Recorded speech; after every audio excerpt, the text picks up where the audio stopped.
Aryna Sabalenka finally addresses her infamous grunt after brutal reality check.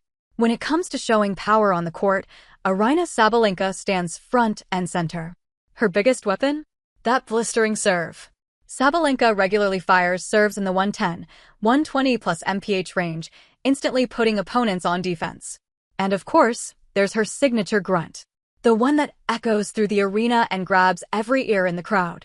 During her time in New York City, Sabalenka joined The Tonight Show starring Jimmy Fallon, and Fallon had to ask.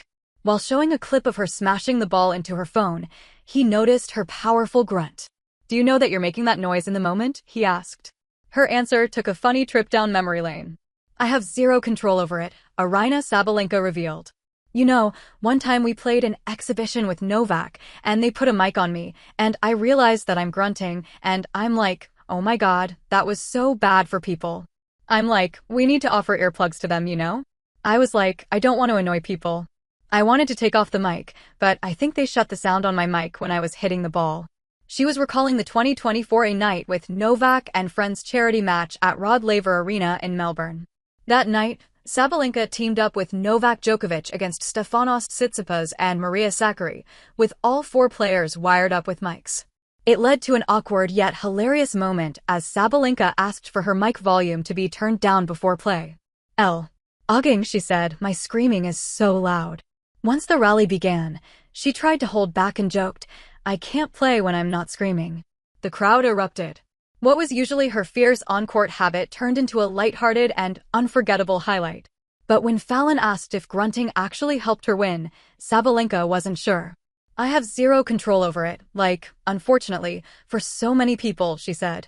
This year, Sabalenka shattered Wimbledon's grunt records, peaking at a staggering 113 decibels, the loudest ever recorded at the grass major. The tournament even compared her roar to a lion's bellow, a car horn, and a revving motorcycle.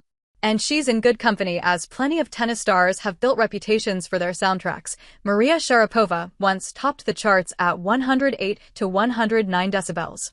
Monica Seles pioneered the trend with her 90 decibel grunts, which drew complaints from Martina Navratilova back in 1992. Victoria Azarenka's familiar grunts hit 104 decibels.